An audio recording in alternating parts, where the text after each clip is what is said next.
Penting ataupun tidak akar pokok anda sihat? Jawapannya ialah penting. Hari ini kita akan tunjukkan tips macam mana menunjukkan pokok anda mempunyai akar yang sihat. Pertama sekali, salah satu simptom ataupun indikator hendak menunjukkan sesuatu pokok tersebut mempunyai akar yang sihat adalah dengan melihat pada keadaan daun.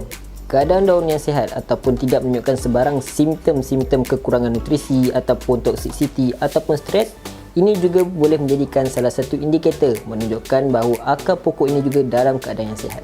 Antara lain, kita juga boleh melihat keadaan ataupun kesihatan akar pokok tersebut semasa kita hendak membuat pemindahan pokok ini sendiri. Semasa pemindahan anak pokok, kita boleh melihat keadaan akar. Kita keluarkan. Dekat sini apa yang kita boleh lihat adalah keadaan akar ini. Salah satu indikator menunjukkan akar tersebut sihat, yang pertama, dia berserabut. Dekat sini akar pokok ini dalam keadaan serabut. Apabila akar pokok ini serabut, ini juga menunjukkan indikator bahawa pokok ini perlu dipindahkan kepada bekas yang lebih besar. Yang kedua, kita boleh melihat pada warna akar pokok tersebut. Jika kebanyakan warna akar pokok tersebut berwarna putih, ia menunjukkan akar pokok ini dalam keadaan yang sihat. Jika akar pokok ini mudah repus, sepertinya kita pegang saja sudah patah ataupun dah bertukar kepada warna kehitaman, maka akar pokok tersebut dalam keadaan yang tidak sihat.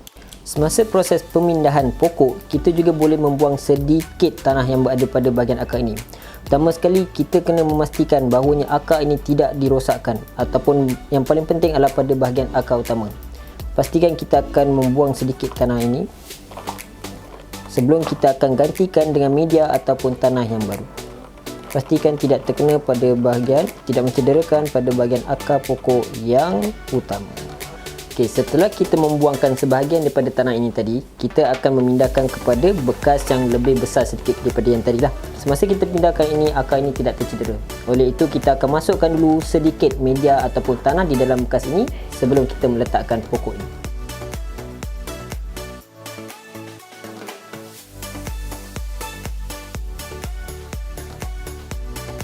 Setelah kita masukkan tanah ataupun media ke dalam suku daripada bekas ini, kemudian kita ambilkan pokok yang kita dah buangkan sedikit tanah tadi, kemudian kita masukkan. Okey, pastikan akar tadi ini tidak terputus ataupun tercedera.